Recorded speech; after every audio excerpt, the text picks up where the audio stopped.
The cameras rolled, and the tension in the room was electric. Dr. Phil, known for tackling tough conversations, was about to dive headfirst into one of the most controversial topics of our time. With sharp questions and unflinching statements, he challenged ideas that some see as untouchable. The reactions, explosive. Accusations flew, tempers flared, and a firestorm erupted online. This wasn't just another debate, it was a clash of values, beliefs, and emotions that left everyone talking. Dr. Phil starts off swinging, laying the blame for the world's problems squarely on the invention of smartphones. And honestly, he's not wrong. Kids went from climbing trees and scraping knees to doom-scrolling TikTok and watching influencers live their best lives. It's like trading your life for a front row seat to someone else's highlight reel. Depression, anxiety, loneliness. Oh, they skyrocketed. And Dr. Phil's stats hit harder than a parent yanking a phone out of their teenager's hand. Since records have ever been kept, he says. Dang, Doc, way to pull out the historical mic drop. Think about it. In like 08, 09, smartphones came on, and kids they stopped living their lives and started watching people live their lives. And so we saw the biggest spike and the highest levels of depression, anxiety, loneliness, and suicidality since records have ever been kept. And it's just continued on and on and on. And then COVID hits 10 years later, and the same agencies that knew that are the agencies that shut down the schools for 2 years. Who does that? Who takes away the support system for these children? Who takes them away and shuts it down? And by the way, when they shut it down, they stopped the mandated reporters from being able to see children that were being abused and sexually molested, and in fact sent them home and abandoned them to their abusers with no way to watch, and referrals dropped 50 to 60%. So there was also a pandemic going on, and they were trying to save kids' lives. Remember, we know a lot of folks who died during this, so it wasn't, people weren't laying around eating bond, but, well, you know what, we're lucky. Maybe we're lucky they didn't, because we kept them out of the places that they could be sick, because no one wanted to believe we had an issue. Are you saying no school children died of COVID? I'm saying it was the safest group. They were the less vulnerable group, and they suffered and will suffer more from the mismanagement of COVID than they will from the exposure to COVID. And that's not an opinion, that's a fact. The passion, the frustration, the facts. Whether you love him or hate him, you gotta admit, Dr. Phil just drags some folks harder than your Wi-Fi when 50 devices are connected. Next, Dr. Phil starts with a mic drop moment, diving into why trigger warnings are about as helpful as a screen door on a submarine. Universities are out here slapping warnings on Romeo and Juliet. Like, really? Spoiler alert. It's a tragedy. But Doc isn't just dunking on Shakespeare spoilers. He's calling out the cold, hard data. Turns out trigger warnings don't calm people down. They ramp up anxiety like a caffeine-fueled college student at 2 a.m. studying for finals. My position is this. I want us to deal with the facts. Let's deal with the facts. One of the things I talk about in the book, and I entitled the book "We've Got Issues," because look, I love this country, and I get hate mail for saying I love this country. But I do. I love this country. I stand up when the flag goes by. I put my hand over my heart when they play the national anthem. And I love this country enough to acknowledge that we've got problems. Right. I'm not so defensive about it. I love it enough to not be defensive about the fact that we got problems. Big problems. And I think that's a good thing to Yes. say, I admit we got problems. I don't have to be defensive about that. Sure we do. And I see things like trigger warnings. The majority of universities, my research has shown me that the majority of universities have utilized or are utilizing trigger warnings. I saw a couple of universities are using trigger warnings for Romeo and Juliet, where they say, trigger warning, suicide content. Well, spoiler alert. Come on. Kind of gave the storyline away. But here's my problem. When you research trigger warnings, and please, if you're listening to this, fact check me. Please fact check me. Don't go to Google, go to Scholastic Google. I mean, go another level and research trigger warnings. And you will find that the vast majority, overwhelming body of literature says trigger warnings not only don't work, they make you weaker. They actually make you anxious. They actually create the problem that they were designed to avoid. Now, here's why they don't work. There is evidence-based therapy designed to teach people to cope with things that stress them out, right? Systematic desensitization, dialectical behavior therapy. There are a number of evidence-based therapies to teach people to overcome these stressors in their life. Why? Because you can't avoid them. So what do trigger warnings do? They say, okay, some things are going to come up that might stress you, so we're going to warn you, which is stressful, and you can go over here and sit in a corner and avoid this and pretend it's not there. Problem is, when you get out of college and get out in the real world, that doesn't happen. Well, it's starting to. Well, sadly. Yeah. But that pendulum is swinging back. Yes. So you're not preparing people for the real world. These trigger warnings don't work. Dr. Phil lays it out plain. Teaching people to run from their stressors isn't preparing them for life. It's setting them up for a rude awakening when the real world hits. And he's mad enough about it to basically shout, "Do better, universities."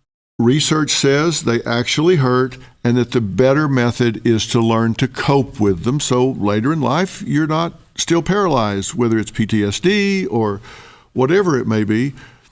You can have them. And the trigger warnings have been for some really ridiculous things, but assuming that they're for something that was traumatic, you need to learn to cope with that.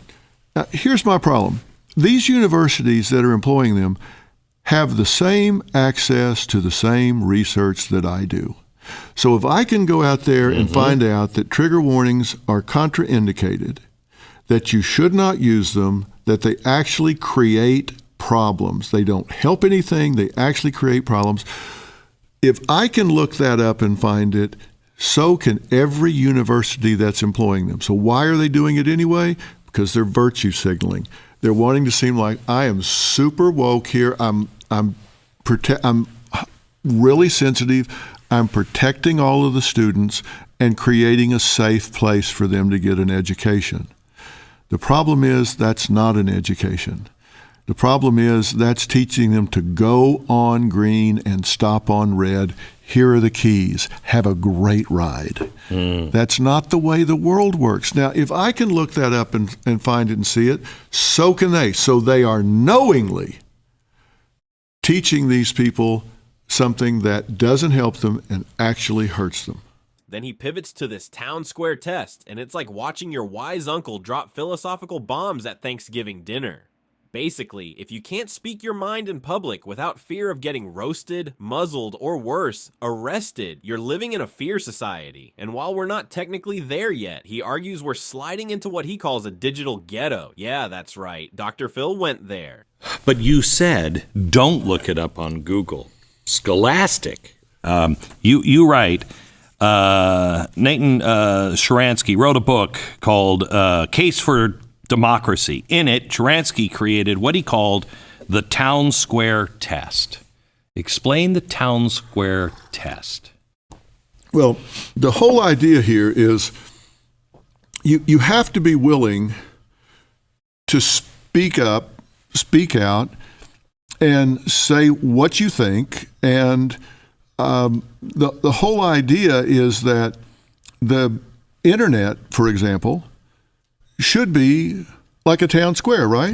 You should be able to talk about whatever you want to talk about and have an exchange of ideas. Yeah. No. Good luck with that. Yeah. Good luck with that. It doesn't work that way. When you put out something that is at odds with the agenda, the agenda is intolerant when you're dealing with these activists. And I think it was Richard Feynman that said, I would rather have answers that I can't question than questions I can't answer. Yeah. And that's a real problem. If you've got answers you can't question, that's worse than having questions you can't answer. Mm-hmm. And that's where we are right now. You've got answers you can't question. And that's worse than having questions you can't answer. You said at one point that the town square test, the way to know if you're living in a fear society, is if a person cannot walk into the middle of the town square and express his or her views without fear of arrest, imprisonment, or physical harm. By that definition, we're not living in a fear society, at least not yet. In a fear society, in a real town square, when a person's getting silenced, you actually see them getting attacked or muzzled or arrested or dragged away. This is what I called a few years ago, and got a lot of heat for it, a digital ghetto. Right. The Germans just moved people into ghettos. They can talk all they want behind that wall. Mm-hmm. So it was, in effect, erased. We're burning books, but not physically. We're ghettoizing people, just not physically. Is there a difference? Well, I don't think there's a difference. Dr. Phil doesn't hold back on cancel culture. He lays out the new rules. Say the wrong thing, and it's like wearing a digital scarlet letter. Hater, phobic, canceled. Labels are flying around like confetti at a party no one wanted to attend. And here's the kicker. He's got stats. Turns out the number of people afraid to express their opinions has tripled since 1950. Tripled. And here's the thing. They didn't have, think about George Orwell's 1984. Which was written, think about how prophetic this was. It was written in 1948. And he talked about someone would say something they shouldn't say. Mm-hmm. They would fail the town square test, and they would get unpersoned. They would just disappear. I mean, everything, they would disappear from the records. They're just gone. They would just, you couldn't find anything about them.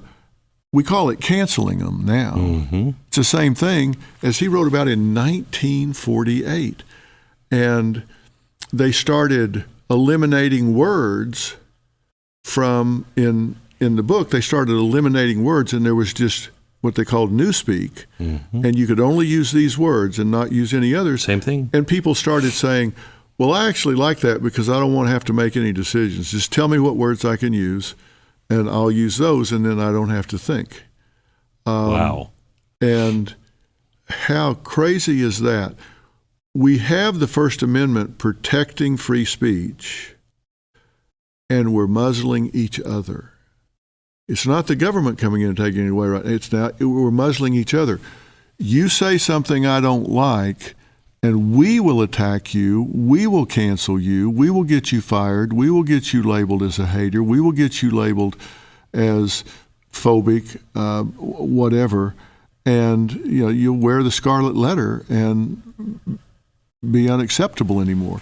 And it's got people, I have one statistic in the book that says the percentage of people that are afraid to express their opinion has tripled since 1950. So in the last 75 years. And think of 1950 as the beginning of the Red Scare. Yeah.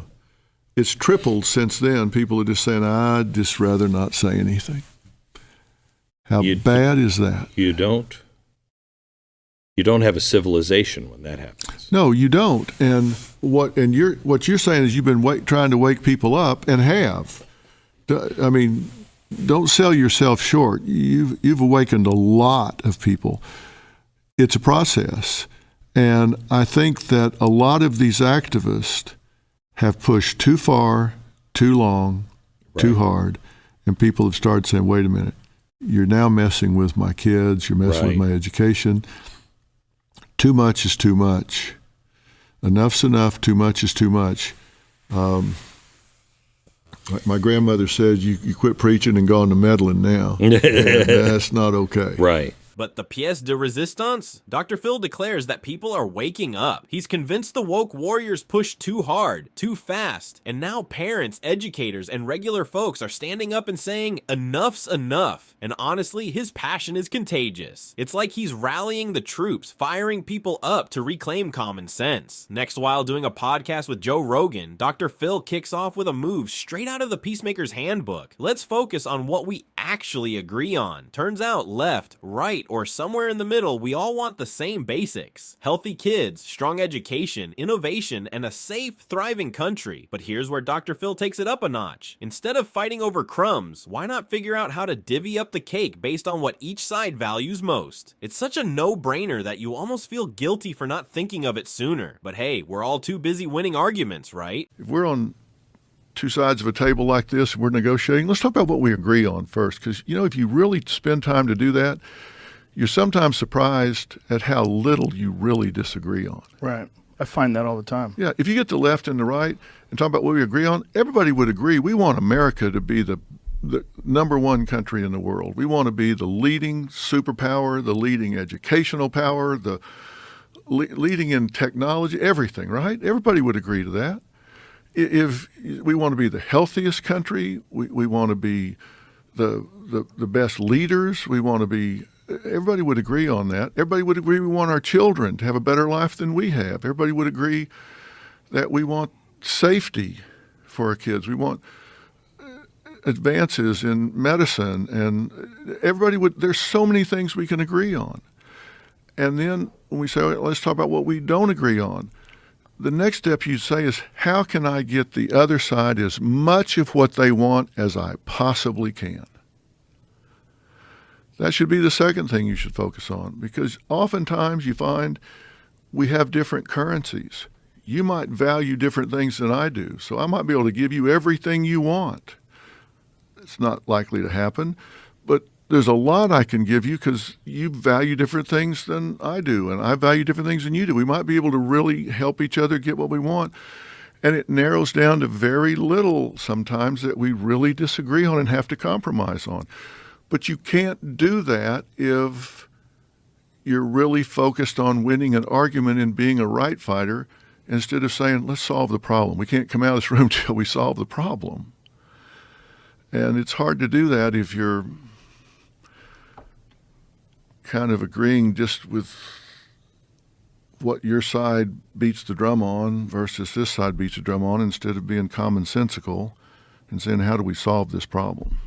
Dr. Phil drops a major truth bomb. Cancel culture isn't solving problems. It's just public shaming in its ugliest form. He suggests we replace it with counsel culture. Instead of canceling someone over an offensive comment, why not sit them down and explain why it's wrong? Imagine that. A conversation instead of a Twitter mob armed with pitchforks and "I hope you die" comments. And let's not overlook the chilling examples he shares. Death threats over a tweet, boycotts over one slip up. Somewhere along the way, social media turned into a gladiator pit where the goal isn't justice, it's blood. Yeah, I think very few people are able to argue without attaching themselves to ideas. So if their idea, when they have an argument about something, if you say something that they agree with, instead of accepting that you say something they agree with, they want to fight against it because they just want to be right. Very few people are good at ideas being discussed in arguments, because the argument becomes very personal. Like, they think about their own self-worth and they attach it to being the winner of the argument. They want to use ad hominem attacks, insults, and trying to figure out a way to verbally joust with you to the point where they're successful. When people start assassinating character, it's because their ideas won't withstand challenge. This cancel culture bullshit, cancel culture should be counsel culture. If you say something that's offensive to my values, I should counsel with you about it, not cancel you, not get everybody to hate you. You see somebody that says something on Twitter or says something in an interview that is offensive to some group, and all of a sudden you start reading the messages they get. It's like, I hope you get ass cancer and die, you son of a bitch. I'll cut your throat. I'll come to your house and kill your children. Are you kidding me? What is it's like boycott this person, boycott this company. Where did we get to this? Now they're canceling each other. It should be counsel culture, not cancel culture. Let's sit down and talk about it. Let me educate you. Maybe you don't understand. Maybe when you do, you won't agree, but let's talk about this. Social media, according to Dr. Phil, is the wild west of human interaction. Behind a screen, people will say things they'd never dare whisper in an elevator or on an escalator. It's like road rage, but digital, just reckless honking and yelling from a safe distance. And the worst part, half these warriors don't even know what they're mad about. They see a pylon and think, hey, why not? Meanwhile, actual lives are ruined over what boils down to a giant game of emotional dodgeball.